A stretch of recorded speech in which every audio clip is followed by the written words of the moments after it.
Hallelujah, praise the Lord. प्रभु की स्तुति हो आप सभी का। यीशु मसीह के नाम से हम ऑनलाइन सभा में स्वागत करते हैं। जैसे इस समय हम मिले हैं, इस समय हम आराधना करेंगे और परमेश्वर की उपस्थिति में मग्न होंगे। आमीन। इस समय अपने आंखों को बंद करेंगे, हम शुरुआत की प्रार्थना करेंगे। प्रभु यीशु मसीह, हम धन्यवाद करते हैं इस समय के लिए प्रभु राजा। जैसे हम स्तुति आराधना में जो समय बिताएंगे, जैसे हम वचनों को सुनेंगे, तेरी आत्मा हमारी अगुवाई करे। प्रभु हम धन्यवाद करते हैं, तूने हमें इस वीडियो को देखने का मौका दिया और तूने हमें सुरक्षित रखा और संभाले रखा, इसीलिए हम धन्यवाद करते हैं। इस समय हम प्रार्थना करते हैं हर एक नेट कनेक्शन अच्छी तरीके से चले, हमें कोई भी रुकावट ना हो। तेरी आत्मा लगातार हमारी अगुवाई करे और तू हमसे बातें करना प्रभु यीशु मसीह। हम धन्यवाद करते इस समय के लिए और तेरी महिमा लगातार हमारे जीवन से होती रहे करके हम घोषित करते हैं। सारी महिमा तुझे देते हुए प्रार्थना प्रभु यीशु के अभिषेक के सामर्थ्य नाम से मांगते हैं।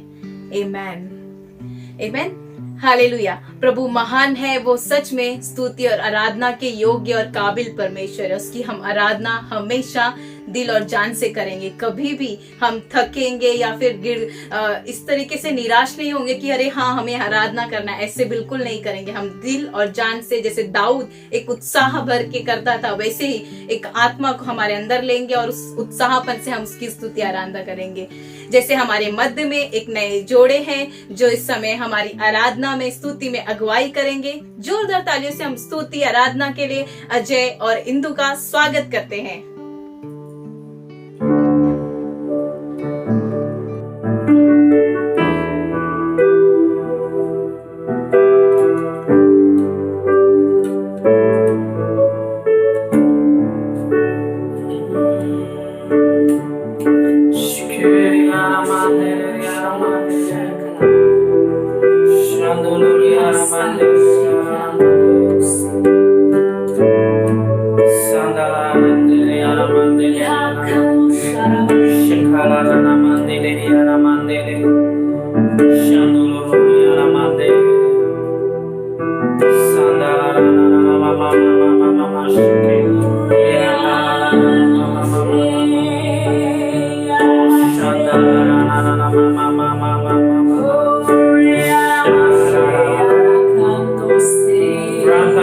जितने भी लोग हमें देख रहे हैं वो हमारे साथ अन्य भाषा में प्रार्थना करें ताकि उसकी हम आराधना कर सके, वो उसके नाम को महिमा दे सके। तो पिता, हम आपकी आराधना करते हैं, आपकी स्तुति करते हैं, आपको आदर देते हैं, आपको महिमा देते हैं। ओ आपके नाम की बड़ाई हो प्रभु जी, ओ आपका गौरव हो।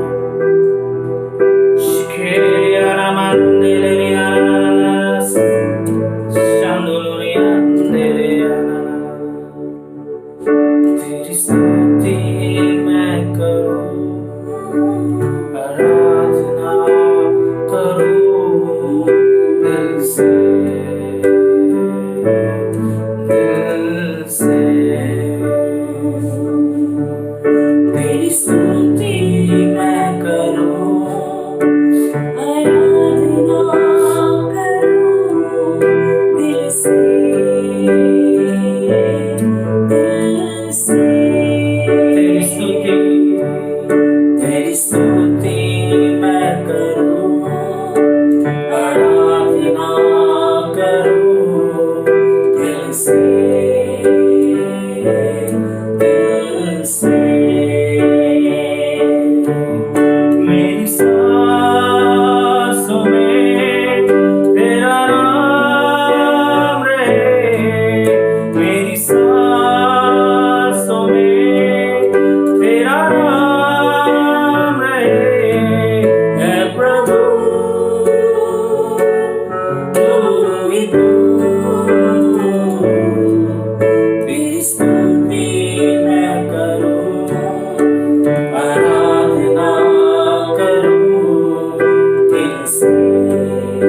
सारी दुनिया का रखवाला तू, सारी दुनिया का रखवाला तू है प्रभु,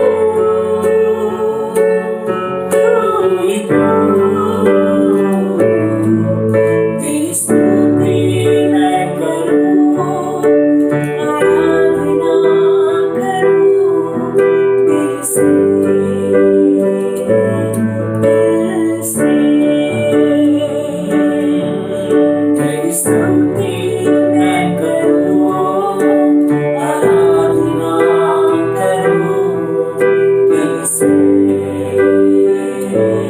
दिल से। खुशी और गम में साथ हो तेरा, प्रारंभ और अंत में नाम हो तेरा। खुशी और गम में साथ हो तेरा, प्रारंभ और अंत में नाम हो तेरा। मेरे जीवन का ऐसा तू, मेरे जीवन का ऐसा तू है प्रभु, तू ही तू। तेरी स्तुति मैं करूं, आराधना करूं दिल से, दिल से। तेरी स्तुति मैं करूं, आराधना करूं दिल से, दिल से।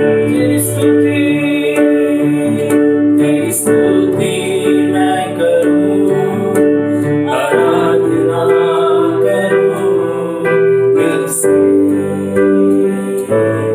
दिल से, दिल से,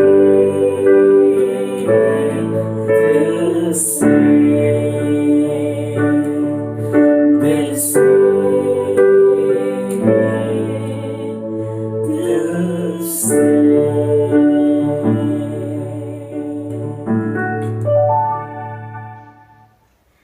धन्यवाद भाई अजय और इंदु इतनी अच्छी आराधना में अगुवाई करने के लिए। जैसे हमने अच्छा समय बिताया है वो हमेशा हमारे जीवन में बना रहे। ये इसी समय के लिए ना हो, लेकिन हमेशा हमें परमेश्वर की आराधना करना है, उसकी स्तुति करना है, क्योंकि उसके योग्य वो काबिल परमेश्वर है। आमीन। जैसे हम यहाँ पे बैठे हैं, लगातार हम जुड़े रहेंगे इस ऑनलाइन सभा में, और इस समय हम स्वागत करते हैं पास्टर गणेश का हमारे मध्य में वचन बांटने के लिए। जोरदार तालियों से हम उनका स्वागत करेंगे। Hi friends, praise the Lord. कैसे आप सभी लोग? आशा करते हैं आप सभी लोग अच्छे हैं, सुरक्षित हैं और सच में अपने अपने कामों के लिए फिर से जा रहे हैं। जो लोग घर से कर रहे हैं और जो लोग बाहर से जा रहे हैं, सभी के लिए हम प्रार्थना कर रहे हैं परमेश्वर आपको सुरक्षित रखेगा। और उसी तरह जैसे हम उद्धारता के विषय में पिछले हफ्ते सुने थे, जैसे हमने सीखा था, अब दूसरे सत्र में जाने से पहले आइए हम प्रार्थना के द्वारा शुरुआत करें। प्रभु हम धन्यवाद करते इस समय जिस सत्र के लिए तेरा अनुग्रह, प्रेम और पवित्र आत्मा बना रहे। जैसे हम परमेश्वर इस ऑनलाइन सभा की ओर बढ़ रहे हैं, प्रभु हम प्रार्थना करते हैं कि तेरा अनुग्रह से, तेरी प्रेम और पवित्र आत्मा से तू हमें बताना, समझाना, सिखाना, ताकि हम परमेश्वर तेरे वचन से सीखे, तेरी आत्मा से अगुवाई किए जाए। प्रभु राजा तो हमारा उपयोग करना प्रभु राजा। इस समय परमेश्वर पूरे सत्र में परमेश्वर कोई भी गड़बड़ी ना हो, कोई भी इंटरनेट का प्रॉब्लम ना हो, कोई भी समस्या ना हो, ऐसी हम प्रार्थना करते। कहते प्रभु कि तू जो भी सुने उन्हें परमेश्वर तू ग्रहण करने जैसे हर एक बातों को समझा के तेरी आत्मा के द्वारा तूने मार्गदर्शन करना, ताकि वो सिर्फ सुनने वाले नहीं वरन करने वाले भी बने। उसी तरह प्रभु मैं प्रार्थना करता हूँ कि हर एक जो भी लोग सुन रहे हैं उन्हें तो आशीषित करना, उन्हें संगति में परमेश्वर तेरी अनुग्रह रखना। प्रभु राजा, इस समय को, इस पल को देने के लिए धन्यवाद करते हुए प्रार्थना यीशु के नाम से करते हैं हम, आमीन आमीन, हालेलुया। तो दोस्तों, जैसे हम इस सत्र के उद्धारता के विषय में, हम दूसरे सत्र में, दूसरे भाग में हम बढ़ रहे हैं। तो जो पहले भाग में हमने किया उसके विषय में मैं जल्द से जल्द कहना चाहूंगा।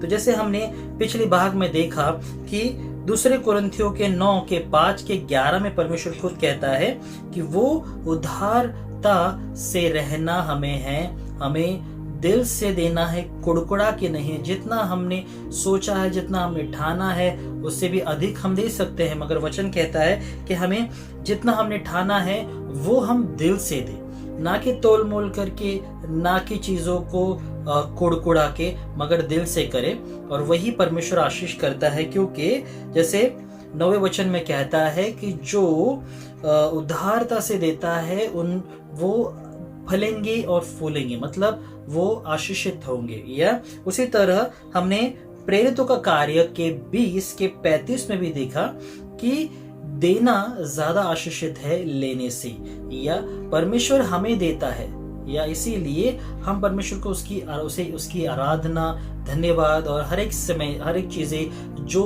उसके लिए जो वो योग्य है वो हम उसे देते हैं, और वो हमें वो देता है जो हम जिसके लिए योग्य है।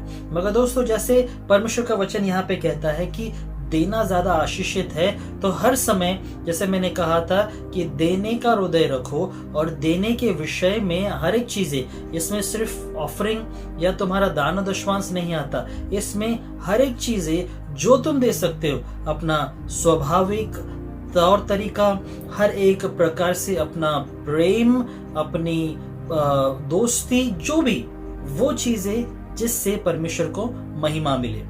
या तो आज हम आगे देखते हुए नीति वचन की 11 के 24 और 25वें वचन को हम पढ़ेंगे। भाई जोसेफ वचन पढ़ने में हमारी मदद करेंगे। आइए उसे पढ़ते हैं। नीति वचन 11 वचन 24 और 25।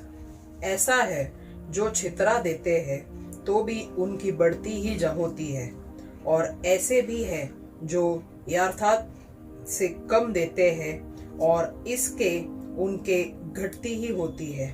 उद्धार प्राणी हुष्ट पुष्ट हो जाता है, और जो औरों की खेती सींचता है उसकी भी सींची होती जाएगी। या अब यहाँ पे परमेश्वर कुछ समझाना चाहता है, जैसे कि हमारे जीवन में कभी कभार ऐसे होता है कि हम कुछ चीजें बचा के रखते हैं, या फिर कुछ चीजें अपने लिए, वहां पे परमेश्वर कहता है कि उनमें घटी होगी, मगर जो देगा, या जो मतलब जितना तुम्हारे पास है उससे ज्यादा तुम दोगे, या फिर उतना जितना है तुम दोगे, परमेश्वर कहता है उसमें बढ़त होगी। या और वो व्यक्ति जो उदारता से देता है, परमेश्वर उसके जीवन में आशीष करता है, और जो उसके विपरीत मतलब उल्टा करता है, परमेश्वर उसका हानि भी करता है, क्योंकि वहां पर हमारे हृदय से काम नहीं हो रहा है। हम देने के लिए हम दे तो रहे, मगर उसमें भी हम कंजूसी कर रहे हैं, या फिर हम थोड़ा बहुत सोच कर रहे। जैसे वचन के आखिरी में परमेश्वर ने कहा था कि जो तुम्हारे हृदय में है वो तुम दो, बिना कुड़कुड़ाए दो, वो परमेश्वर स्वीकारेगा। या उसी तरह लूका के 21 के अध्याय के 1 से लेकर 4 तक हम एक अच्छी कहानी को देखेंगे जो हुई है, और वहां से हम कुछ सीख लेंगे। आइए उसे पढ़ते हैं। लूका 21 वचन 3 से 4। तब उसने कहा, मैं तुमसे सच कहता हूँ कि इस कंगाल विधवा से सबसे बढ़कर डाला है, क्योंकि उन सब ने अपनी अपनी बढ़ती से दान में कुछ डाला है, परंतु इसने अपनी घटी में से अपनी सारी जीविका डाल दी है। या अब यहाँ पर दोस्तों कुछ सीखने के लिए हमें है। अभी ऐसा एक समय इवन मेरे भी जीवन में आया था, जब मैंने ये पहले भी कहा था कि मेरे पास एक बड़ा नोट था, और उसके लिए महीने का सिर्फ आखिरी हफ्ता था और उस समय एक सोच मेरे मन में आई कि है प्रभु, लेकिन मैं अगला हफ्ता जो कैसे करूंगा, क्योंकि मेरे पास सिर्फ एक नोट ही है। तो मैंने कहा कि मैं क्यों सोच रहा हूं। उसी समय मैंने अपनी मन की सोच को बोलता ना कि रिव्यू किया, मतलब वहां पर मैंने उसको गलत सोच को तोड़ा और कहा कि प्रभु तेरे लिए मुझे करना है, और वो जो भी मेरे पास था मैंने सब दे दिया। और अब विश्वास नहीं करोगे, उसी दिन जैसे ही कलीसिया छूटने के बाद मुझे 2 कॉल आया, और वो दोनों भी कॉल ने मुझे क्लास दिए, जिससे मेरा जितना आशीष मैंने परमेश्वर के लेकिन दान और दशमांश में डाले थे, उससे 10 से 20 गुना वापस मुझे मिला। या वो चीजें अभी वो जो है, ऐसे हुआ कि वो दोनों ने भी ऐसे किया कि वो दोनों ने भी डबल क्लासेस लिए, और उनके द्वारा मुझे और 3 लोगों का क्लास भी मिला। तो जैसे आप जानते हैं कि मैं सिखाता हूं, वहां पर परमेश्वर कार्य करेगा कि जो तुम काम कर रहे हो, तुम्हें मेहनत करने की जरूरत नहीं, लोगों के सामने जाके भीख मांगने की, या फिर लोगों के पास जाके लेकिन मुझे काम दो, मुझे ये दो, मुझे वो दो, नहीं। तुम अपना काम सही रीति से करो, जैसे इस विधवा ने किया। कि परमेश्वर ने कहा कि इस विधवा ने सबसे ज्यादा बोया है। या ये कहानी ने मुझे भी उत्साहित किया। क्यों? क्योंकि जब हमारी देने के विषय में आता है, हम सोच समझकर तोल मोल कर देते हैं कि यहाँ पे कितना जाएगा, वहां कितना जाएगा, इधर होने के बाद उधर होने के बाद। नहीं, परमेश्वर का वचन कहता है कि सबसे पहले परमेश्वर का जो हक है वो निकाल के रखो, और जब देने के विषय में आए तो भले वो किसी व्यक्ति को हो, किसी बोलते ना कलीसिया में हो, या फिर कहीं पर भी हो, अगर हमें देना है परमेश्वर के राज्य के लिए या किसी के भलाई के लिए, तो सोचो मत।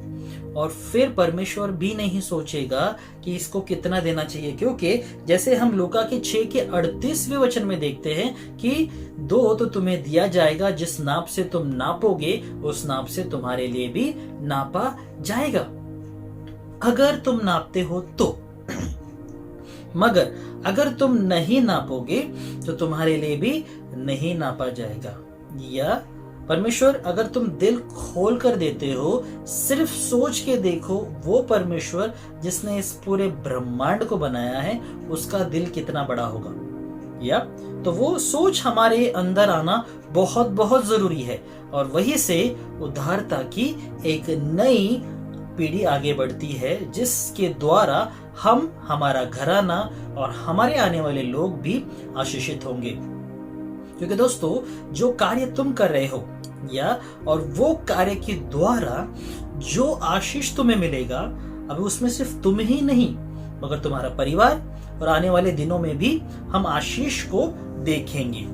तो उसी तरह हमारे जीवन में वो कार्य जो परमेश्वर की ओर से है वो ही होगा, क्योंकि हमने ये निर्णय किया है कि हमें देना है, परमेश्वर का सुनना है। और उसी तरह वो कार्य में भी, जैसे अभी फॉर एग्जाम्पल जैसे हम सोचते हैं, अभी ये वचन जो मैं अभी देने वाला हूं, वो कभी कभार हमारे जीवन में सच में ऐसे रीति से कार्य करता है कि उसको देखने का नजरिया शायद अलग हो सकता है। जैसे कि मत्ती का, जैसे हम वचन पढ़ते हैं मत्ती का 6 का 21, उसमें लिखा है, क्योंकि जहां तेरा धन है वही तेरा मन लगा रहेगा। क्या लिखा है वहां पे? क्योंकि जहां तेरा धन है वहां तेरा मन भी लगा रहेगा। दोस्तों, ये सच्चाई है। ओके, अभी अगर हम सच्चाई को देखें, ठीक है, तो मेरे हिसाब से जो मैंने देखा, अभी मुझे दूसरों का नहीं पता, बट जो मैंने देखा है, जैसे हम कलीसिया के लिए करते हैं, वैसा ही काम हम अपने काम के क्षेत्र में नहीं करेंगे। हम वहां पे डर के काम करेंगे, हम वहां पर जॉब खोने का डर करेंगे, क्योंकि वहां से क्या आ रहा है, हमें पैसे आ रहे हैं। या वहीं पर जैसे परमेश्वर का वचन कहता है और अच्छे से कहता है कि जहां हमारा धन है वही हमारा मन भी लगा रहेगा। मगर परमेश्वर का वचन क्या कहता है कि हमारा मन कहाँ लगे रहना चाहिए? परमेश्वर के राज्य और उसकी धार्मिकता की ओर। या मगर जैसे वचन कहता है कि हमारा जहाँ पे धन हमारा होगा वहीं पर हमारा मन भी होगा। या वो ही एक चीज है जो हम देखते हैं आजकल के जीवन में। या जिसको ज्यादा पैसा जहाँ मिलता है वो वहां जाता है। या अगर कम पैसे में काम करने के लिए हम भी रेडी नहीं रहते, अगर हमें ज्यादा पैसा मिल रहा है तो हम जाते हैं वहां पर। और दोस्तों यही चीज को उदारता के साथ हम नहीं जोड़ सकते। या मुझे आज भी पता है कि बहुत सारे लोगों को मैंने ऐसे सिखाया है मुफ्त में, जो आज आशीषित हैं। वो लोग अच्छा कमा रहे हैं, उन्होंने परमेश्वर के राज्य में भी अच्छा किया है। मेरा जो लक्ष्य है वो मैंने पूरा किया, वो उद्धारता के विषय में। अभी हम सबका वही उद्देश्य होना चाहिए, क्योंकि उसी के द्वारा परमेश्वर आशीष करता है। क्योंकि नीति वचन के 19:17 में वो लिखा हुआ है कि तुम्हारे लिए परमेश्वर ने वो आशीष को रखा है। उसे हम पढ़ते हैं। नीति वचन 19:17। जो कंगाल पर अनुग्रह करता है वह यहोवा का उद्धार देखता है और वह अपने इस काम का प्रतिफल पाएगा। ओके, जो यहोवा पर अनुग्रह करता है, जो कंगाल पर अनुग्रह करता है वह यहोवा को उद्धार देता है। उद्धार देता, याद रखना, ठीक है। उद्धार मतलब कर्जा देता है। अभी याद रखना, परमेश्वर का वचन कहता है वो अपना अनुग्रह और अपना उद्धार बोलते ना कि किसी से नहीं बांटता। मतलब जो हमने उसके लिए किया है परमेश्वर वो हमारे लिए जरूर करेगा और दुगनाई से करेगा। और वहां पे परमेश्वर कहता है और वह अपने इस काम का प्रतिफल पाएगा। जो व्यक्ति ऐसा करेगा, जो कंगालों के लिए, मतलब जिनको पैसे देने के लिए नहीं होता है, उनको अगर वो बोलते ना कि देता है, अनुग्रह करता है, वो किसके ऊपर? परमेश्वर के ऊपर अनुग्रह करता है। मतलब परमेश्वर को एक उधार देने के जैसा हो जाता है। और जब हमने परमेश्वर को कुछ उधार दिया है, परमेश्वर बदले में हमें और आशीष करेगा। यही एक चिन्ह है हमारे लिए कि हमें क्या करना है। या ये नहीं देखना है कि यहाँ से पैसे नहीं आ रहे, यहाँ से फ्री में चल रहा है तो कैसे चाहिए वैसे सिखाओ, कोई फर्क नहीं पड़ता। या फिर हाँ ठीक है वो फ्री में है तो आराम से करो, कुछ नहीं। यही हमारी सोच को बदलना चाहिए, क्योंकि हम जो भी कर रहे हैं, ये जो भी लोग हैं, जैसे भी हैं, ये परमेश्वर के हैं। और हमें सभी को वैसे ही देखना है जैसे हम जो ज्यादा देते हैं उनके पास भी वैसे ही देखना, जो कम देते हैं उनके पास भी वैसे ही देखना। या कभी कभार हम मोल भाव करते हैं कि यहाँ से कम आ रहा है तो ठीक है इसके पास मैं थोड़ा सिखाऊंगा, या फिर इधर से ज्यादा आ रहा है हाँ तो इसको ज्यादा सिखाऊंगा। नहीं, परमेश्वर हमारा दिल देखता है। कहीं पर भी कुछ भी काम करे, कैसे भी करे, परमेश्वर हमारा हृदय देखता है। वही उधार, वही अनुग्रह परमेश्वर हमारा देखता है कि हम जब कंगालों पे अनुग्रह करते हैं, हम परमेश्वर को वो देते हैं उसी तरह, मतलब एक उधार देते हैं और वो उधार चुकाता है। जब वो चुकाता है तब प्रतिफल बहुत बहुत ज्यादा बड़ा और अच्छा होता है। या और उसी तरह जैसे पहले यूहन्ना के 3:17 में वो परमेश्वर का प्रेम दिखाई देता है, उसे हम पढ़ते हैं। पहला यूहन्ना 3:17। पर जिस किसी के पास संसार की संपत्ति हो और वह अपने भाई को कंगाल देखकर उस पर तरस न खाना चाहे, तो उसमें परमेश्वर का प्रेम क्यों कर बना रह सकता है। या वह अपने भाई पर तरस न खाना चाहे, मतलब खुद से नहीं चाहे तो। या अगर तुम्हारे पास संसार का धन है, तुम अच्छा कमा रहे हो, जैसे मैं हमेशा कहता हूँ, अगर जैसे लॉकडाउन के समय में बहुत लोगों को अच्छा कमाई हुआ, मगर अभी जैसे उदाहरण के तौर पे मैंने सभी को ऑफरिंग डालने के लिए, जो दान डालने के लिए कहा। किस किस चीज़ के लिए? क्योंकि लॉकडाउन में हम सभी को मदद करेंगे। या बहुतों ने दिया, या मगर मान लो मैंने अगर 50 लोगों को मैसेज डाला तो उसमें से सिर्फ 10 लोगों ने दिया, तो चलो उन 40 लोगों के बारे में गलत नहीं सोचूंगा। मगर अगर तुम्हारे पास परमेश्वर ने दिया है तो तुम्हें भी देना है। या अभी सबका परिस्थिति अलग अलग होता है, इसलिए मैं मैं न्याय नहीं करूंगा या फिर मैं ये नहीं कहूंगा कि क्या वो उन्होंने नहीं दिया तो वो गलत है या सही है। उनका न्याय परमेश्वर करेगा।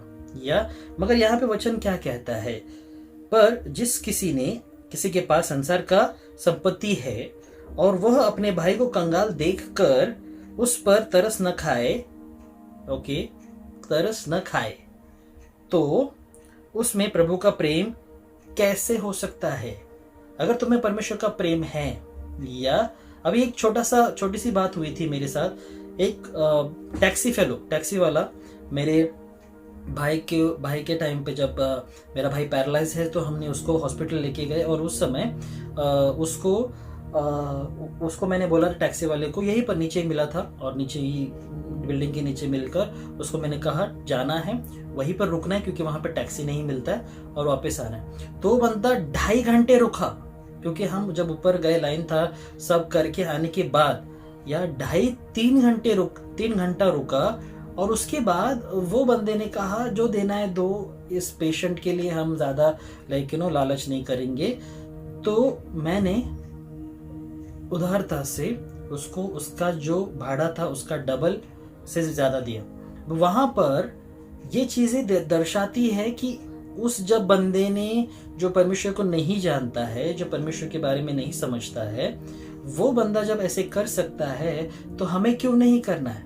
या तो लॉकडाउन के समय में मैंने उसको कॉल किया, कोशिश की कि वहां पर उसको कुछ मदद मिल जाए, क्योंकि वो टैक्सी वाला है, उसको दूसरा कोई काम नहीं था। या ऐसे समय में क्या तुमने किसी और को मदद किया? ये बहुत जरूरी है दोस्तों। जब हम किसी को मदद करते हैं, किसी को भी, या जैसे मैंने पिछले हफ्ते में कहा था, एक भाई ने कॉल किया, उसको अर्जेंटली कुछ पैसे चाहिए थे, मैंने तुरंत दिए, क्योंकि मुझे पता है कि जरूरत है। और जब जरूरत है, मुझे पता है कि जब जरूरत के समय में परमेश्वर ने मेरी इच्छाएं और मेरी जरूरतें कैसे पूरी की, तो मुझे अब रुकना नहीं है, मुझे दूसरों को देना है।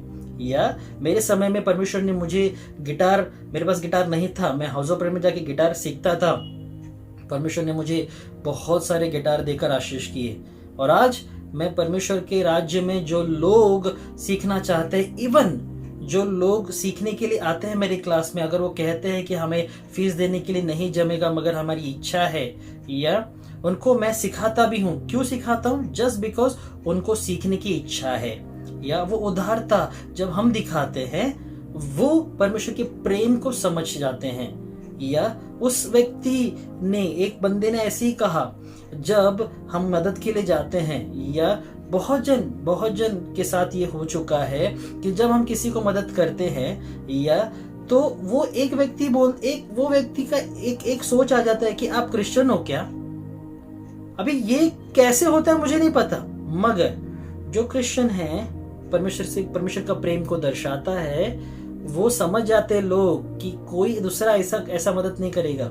या अभी इसमें मुझे क्रिश्चियन, हिंदू, मुस्लिम इनको नहीं बढ़ावा देना है, मगर ये चीज है कि जब हम परमेश्वर से प्रेम करते हैं, मसीह के वचन के अनुसार चलते हैं, जब हम वो कोशिश करते हैं, लोगों को भी जो नहीं जानते हैं वो परमेश्वर के प्रेम से वाकिफ होते हैं और वो समझ जाते हैं कि ऐसा प्रेम यीशु ने किया है, और वही प्रेम, वही इच्छा की मदद करने की हम में भी है। तो दोस्तों, वही उदारता है, या वही परमेश्वर कहता है। और इसीलिए परमेश्वर का नियम और परमेश्वर का कानून यहाँ पे जो कहता है कि जो कोई परमेश्वर से प्रेम करता है वो परमेश्वर के हर एक वचनों को करेगा भी। या उसी तरह पहले तीमुथियों की 6 के 17 से 19 तक हम पढ़ते हैं, इसे हम पहले पढ़ेंगे। पहला तीमुथियों का 6, 17 से 19। इस संसार के धनवानों को आज्ञा दे कि वे अभिमानी न हो और चंचल धन पर आशा न रखे, परंतु परमेश्वर पर जो हमारे सुख के लिए सब कुछ बहुतायत से देता है, और भलाई करे और भले कामों में धनी बने और उद्धार और सहायता देने में तत्पर हो, और आगे के लिए एक अच्छी नींव डाल रखे कि सत्य जीवन को वश में कर ले। आमीन। तो परमेश्वर जैसे यहाँ पे कहता है कि वो संसार के धन का आज्ञा, परमेश्वर के क्या कहा है यहाँ पे, संसार के धनवानी को आज्ञा दे कि वह अभिमानी न हो और चंचल धन पर आशा न रखे, क्योंकि ऐसा धन जो शायद आज है कल चला जाएगा, परंतु परमेश्वर जो हमारे सुख के लिए सब कुछ बहुतायत से देता है, वहां पे परमेश्वर क्या कहता है, और भाइयों भलाई करे, क्या करे, भलाई करे और भले कामों में धनी बोलते ना बने, धनी बने और उद्धार और सहायता देने में तत्पर रहे। मतलब उद्धार और सहायता देने में तत्पर रहे, मतलब जब भी हम किसी को उधार देते हैं या फिर किसी को कुछ चीजें देते हैं या फिर कुछ सहायता देते हैं तो क्या करें, हम तत्पर रहे, मतलब तैयार रहे और आगे के लिए एक अच्छी नींव डाल रखे। ओके, आगे के लिए एक अच्छी नींव डाल रखे।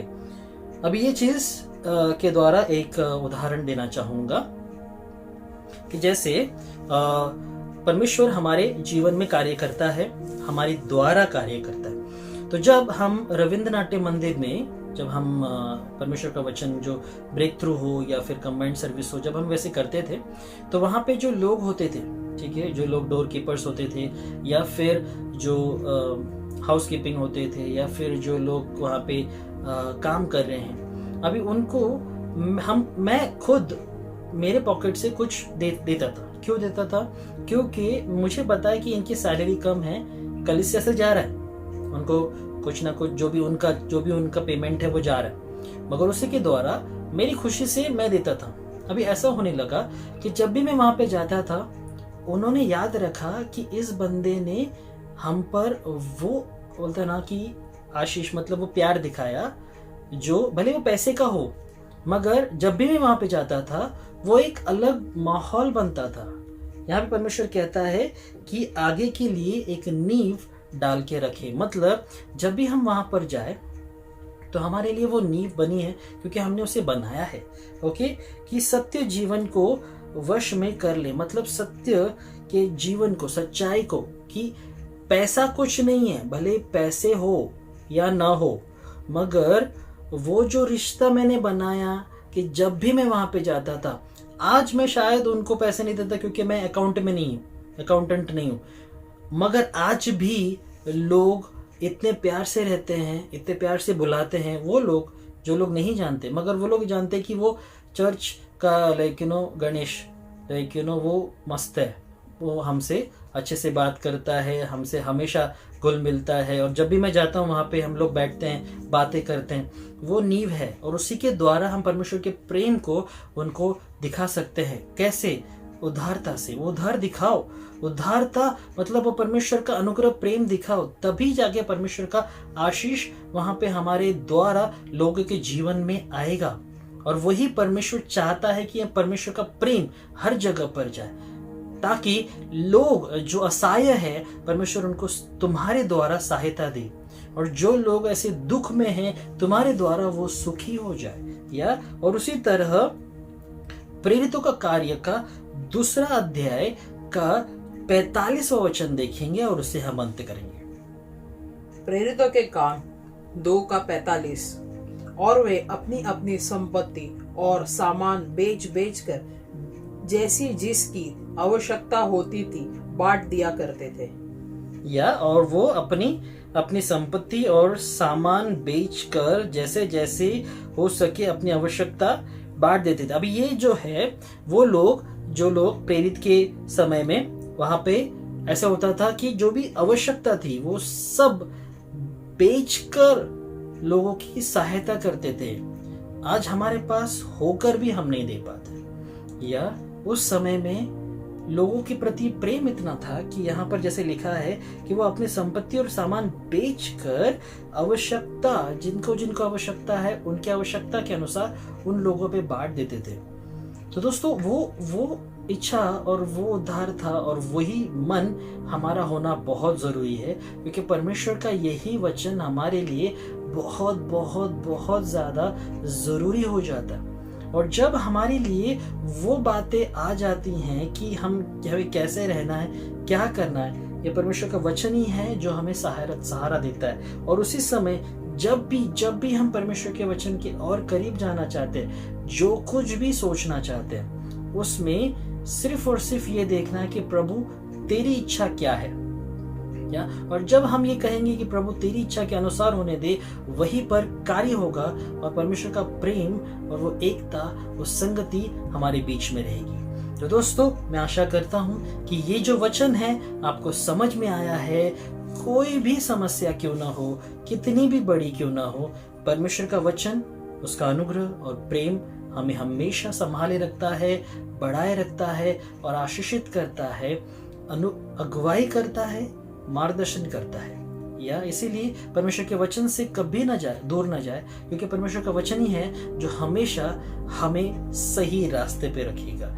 या तो आशा करते हुए हम प्रार्थना करेंगे और विश्वास करेंगे कि आगे जो भी हो वो परमेश्वर के अनुसार हो, ना कि हमारी इच्छा वरन उसकी इच्छा हो। या आइए हम प्रार्थना करें। प्रभु, हम प्रार्थना करते इस समय परमेश्वर तेरी अनुग्रह, प्रेम और पवित्र आत्मा के लिए। मैं प्रार्थना करता हूँ कि तेरा पवित्र वचन हमारे जीवन में, हमारे परमेश्वर हृदय में रहे, ताकि जो भी हमारे मुख से निकले, जैसे तेरा वचन कहता है कि हृदय की गहराई से हमारे मुख कबूल करेंगे, वही कबूल करे जो हमारे हृदय में है। तो प्रभु, वही चीजें हम सुने, वही चीजें हम समझे, वही बातों को हम ले, ताकि हमारे द्वारा प्रेम, अनुग्रह आए, आशीष आए, हम परमेश्वर तेरे वचन को समझ सके, ताकि हर एक समय जब भी हम संकट में हो, ऐसी समस्या में हो कि हमें क्या करना है, कैसे करना है, उस समय परमेश्वर का तेरा आशीष रहेगा और तेरा पवित्र आत्मा रहेगा जो हमें मदद करेगा, सहायता करेगा हर एक चीजों से बाहर निकलने में। और तू हमारी हमेशा अनुग्रह रीति से परमेश्वर कार्य करेगा हमारे जीवन में, ताकि किसी भी बात की कोई कमी ना होगी, किसी भी बात में परमेश्वर हम पीछे नहीं रहेंगे वरन आगे रहेंगे, पूछ नहीं वरन सर रहेंगे राजा। और इसीलिए प्रभु, तूने हमें बुलाया है कि हम उद्धारता के जीवन को जिए, और वही जीवन जो तूने जिया वो जीवन हम इस संसार में जिए। तो प्रभु, हमें मदद कर ताकि हम तेरे वचन के अनुसार चले और वो उद्धारता के जीवन को जीने वाले बने जैसे तू जिया। तो इसलिए प्रभु, मैं धन्यवाद करता हूँ और कहता हूँ प्रभु कि इस महामारी में भी परमेश्वर, भले ही कितने ही संकट क्यों ना हो, कितने ही लाचारी क्यों ना हो, कितने ही गरीबी क्यों ना हो, मगर हम तेरे राज्य में और तेरे लोगों के लिए परमेश्वर उद्धारता से देंगे, उद्धारता से अब तेरे अनुग्रह को, तेरे प्रेम को, पवित्र आत्मा को बांटेंगे, ताकि किसी भी चीज में किसी को भी कमी ना हो, वरन हर एक जन उद्धारता से और आगे बढ़ने वाला बने और तेरी अनुग्रह हर एक पे रहे। इसलिए प्रभु, मैं धन्यवाद करते हुए इस समय को, इस पल को देने के लिए धन्यवाद करते हुए, सारा मान, गौरव, आदर तुझे देते हुए प्रार्थना यीशु के नाम से करता हूँ। आमीन। आमीन। तो परमेश्वर आपको आशीष करे। आशा करते हैं कि ये वचन आपने सुना है, ये हर एक जो वचन लिखा गया है परमेश्वर पवित्र आत्मा के द्वारा है। जो भी आपने सीखा है उसे कार्य में लाए और हर एक से ये वचन बांटे। परमेश्वर आपको आशीष करे। आपका दिन और हफ्ता शुभ जाए। धन्यवाद। धन्यवाद पास्टर गणेश, हमारे मध्य में इतना अच्छा वचन बांटने के लिए। जैसे हमने इस वचन को सुना, इस समय हम उस वचन को अपने जीवन में लेंगे और कार्यशील में लेके आएंगे। उदारता से हमें हर एक समय देना है और वचनों को भी बांटना है। जो भी हम सीखे हैं उसे भूले नहीं, उसे मनन करेंगे और परमेश्वर की राह पे चलेंगे जो प्रभु ने हमें सिखाया है। प्रभु आप सभी को आशीषित करे। धन्यवाद।